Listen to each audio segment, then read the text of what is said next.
let's talk about something that has been on my mind a lot lately, now that I'm getting closer and closer to finishing my second game. And that is what kind of an idea to choose for your game project.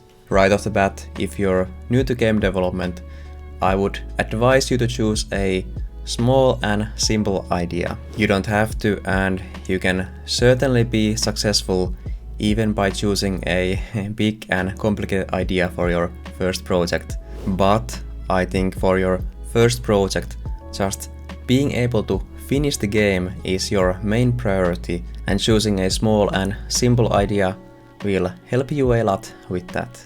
Okay, with that out of the way, let's dig in a bit deeper. I know that for some it's hard to come up with new ideas, and if you're like that, I actually have an old video on my channel that might be helpful for you. For me, coming up with new ideas has never really been an issue, and actually I think the opposite has been a bigger problem for me. That is, I have too many ideas to choose from. I know that I can't be the only one who gets cool new ideas while working on their project and have to fight hard to push back those ideas and instead keep focusing on your current game project. I think that that's actually one of the major downfalls for new game developers who never seem to be able to finish a game. Instead of pushing on and finishing their game project, they ditch that project in favor of working on their cool new shiny idea. And they will probably end up doing the same thing a few months later with an even cooler idea. In order to combat this myself, I have decided that I will finish my current game project no matter what before starting working on a new idea. And when I get these cool new shiny ideas, I write them down and then I just try to forget them until it's time to choose a new idea. Now that my second game is close to being finished, that time is coming up, and I think I have something like 50 ideas in my idea document here. And now the big problem is, which of these 50 ideas should I choose for my next game project? Currently I've been thinking a lot about two ideas, and they are kind of like opposite of each other. I won't go into the exact details, but the first one is this cool idea that, well, I haven't seen similar games recently, but I think it would be very approachable for a big audience, and I know it has a large amount of marketing potential also. But at the same time, it's technically quite complex. It has many features that I haven't really done with game dev before, so it's like taking a step into a whole new world, and because of that I think it would take quite a long time to develop.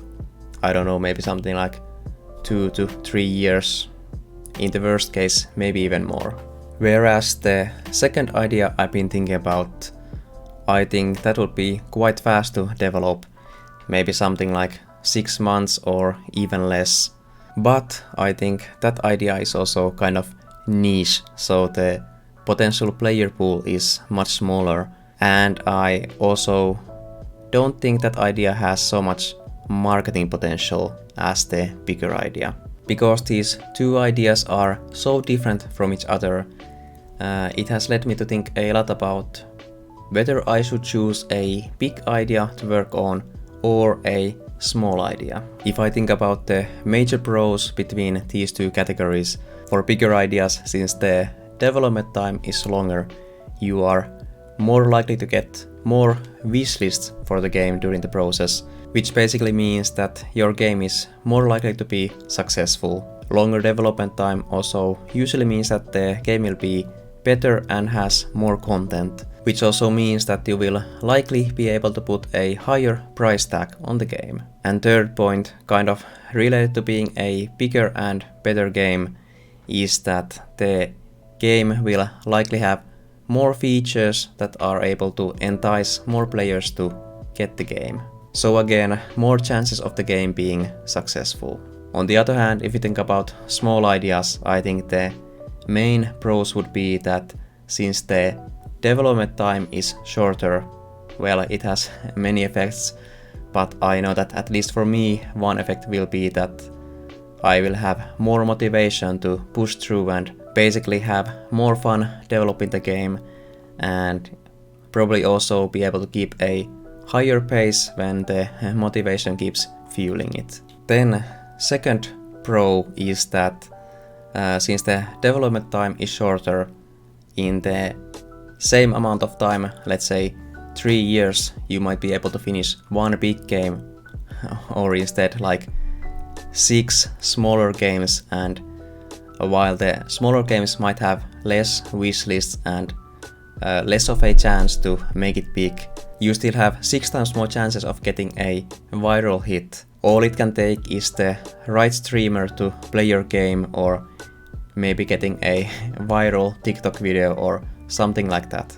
And the third point is that since you're constantly working on new ideas, I think you have better chances of hitting the current trends, whether it's a new popular subgenre of games or maybe some theme that is currently popping on the internet, or maybe it's some new marketing method that can be viable only for a short time, or maybe some new event, or basically whatever kind of trend that is useful when you release the game.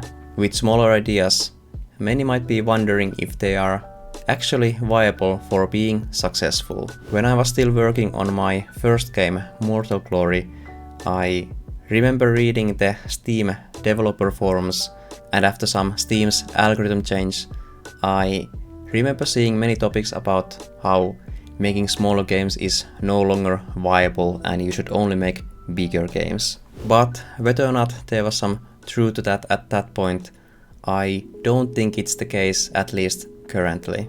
A good recent example is this game called 20 Minutes Till Dawn. It was a solo project, and 1 week after its release, it had over $500,000 worth of gross sales. And the best part is that it only took 2 months of development and marketing to reach this point. That's quite a nice achievement. Of course, this game is more like an outlier, and you really can't expect your game to be this successful, but it proves the point that you can be successful even with a small game. While with a bigger game you might have more chances of being successful, and because of the higher price tag, the potential of how successful you are is also very high.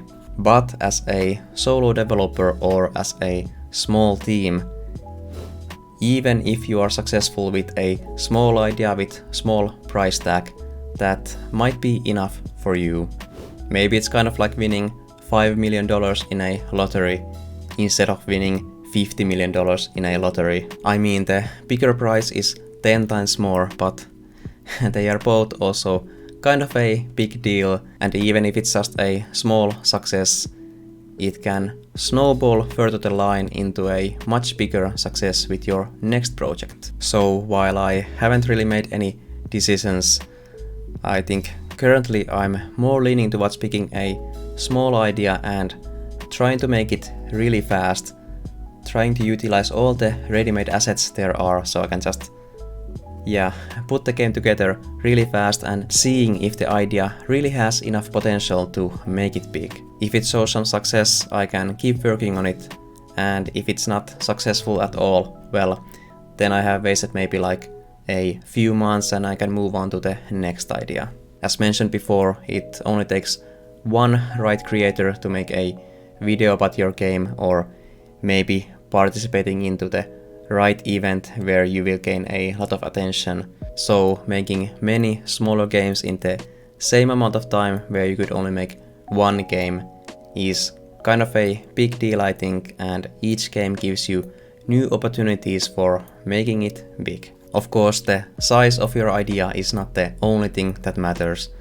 There are things like the marketing potential, whether or not it's a non-saturated genre with hopefully a big potential audience, whether or not the idea has a good hook for the players, how good the visuals will be, and I think one thing you also shouldn't forget is the personal motivation aspect.